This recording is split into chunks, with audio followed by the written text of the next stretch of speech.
I love Junagadh. I hate drugs. ખૂબ ખૂબ શુભેચ્છા. આટલી સરસ ઇવેન્ટમાં આટલી સરસ ઉત્સાહ સાથે હું આપ સૌને વિનંતી કરું છું કે આવો જ જોશ ડ્રગ્સ વિરોધી ઝુંબેશ માટે આપે સૌએ કરવાનો છે.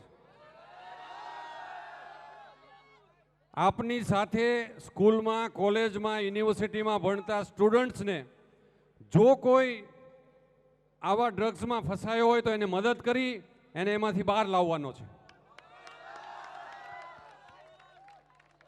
કોઈ એક વ્યક્તિ ભૂલ કરી બેસે એ વ્યક્તિને મદદ કરી એમને સપોર્ટ કરી અને આપણે એમને એ જે દૂષણમાં એમને ફસાયો છે એ ફસાયામાંથી બહાર લાવી એને નવી કારકિર્દીની દિશા આપી એને ઉર્જાનું એક નવું બળ આપવાનું છે.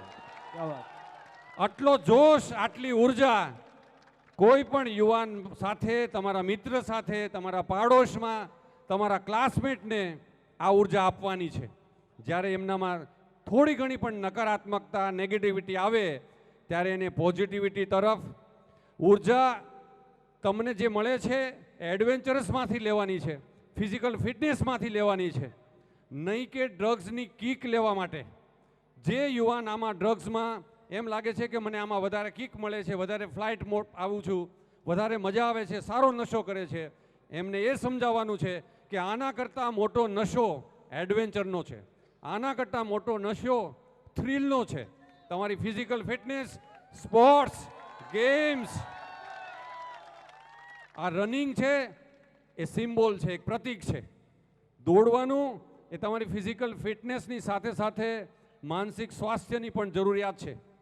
ત્યારે એવા કોઈ પણ યુવાન આપણી આસપાસ હોય એવા યુવાનોને ડ્રગ્સની લતમાંથી બહાર કાઢવા એ આપણે સાથે મળીને એક ઝુંબેશના ભાગરૂપે એક ટીમવર્ક કરીને સમાજમાં આજુબાજુમાંથી આવા લોકોને એને અટકાવવાના છે, એને પાછા લાવવાના છે અને એમને ફિટ કરવાના છે. I wish you all the best. Thank you. હા મારું જુનાગઢ, હા.